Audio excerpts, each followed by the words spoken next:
Hello, everyone. Good morning, good evening, good afternoon, and good night, whenever you may be seeing this. I hope you are all safe and well. Today, I will be talking with you about paternalism. Paternalism is the policy or practice that limits the freedom of a person or a group of people in order for them to benefit in their own good.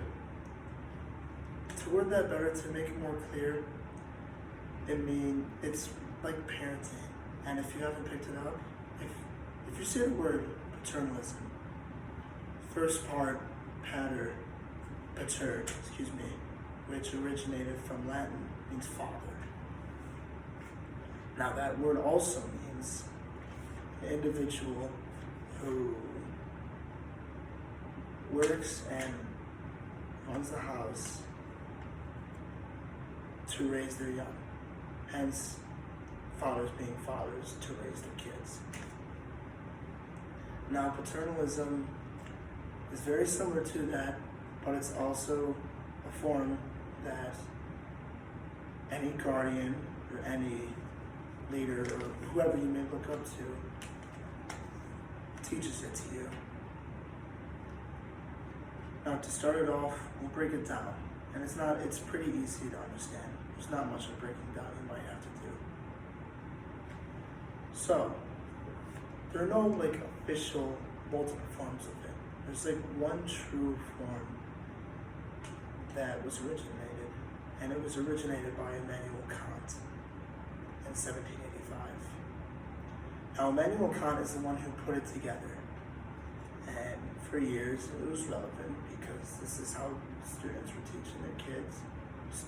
This is how teachers were teaching their students, but this is how parents were raising their kids. And it was restarted by an English philosopher, John Stuart Mill. But the person to give it credit to was the German philosopher, Immanuel Kant. I hope I pronounced that right. Now back to what I was saying earlier about it being about pater, the Latin word, being thrown into the full word paternalism.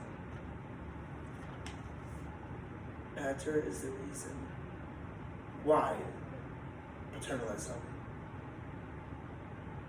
is as powerful as it was and still is. And what I mean by still is still relevant today. And it's relevant because it's a form of how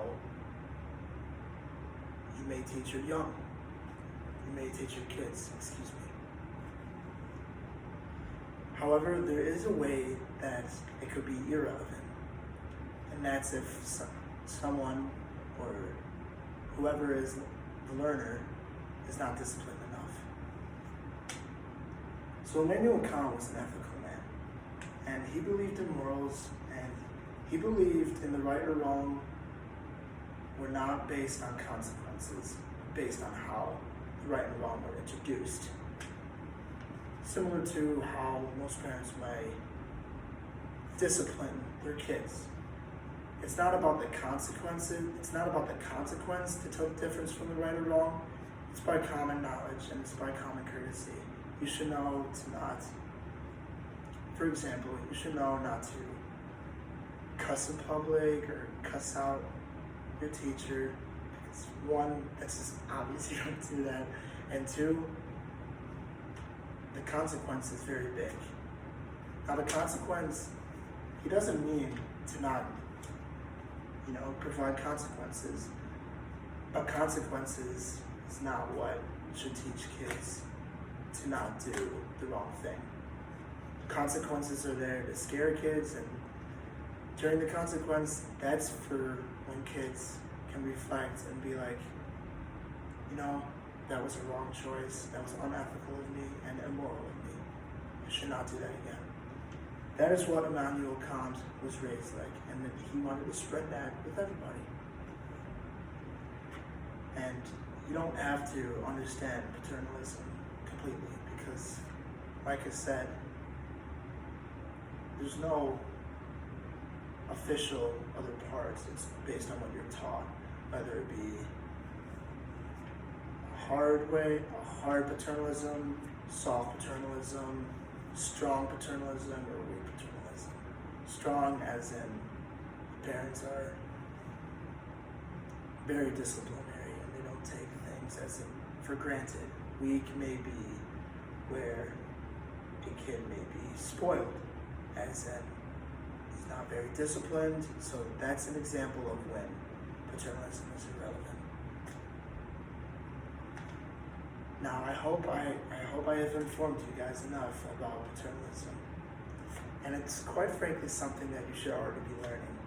So I hope today that not only you took away what I took away from paternalism and being it effective, but I would love for everybody to spread the word and continue with what I had just taught you today.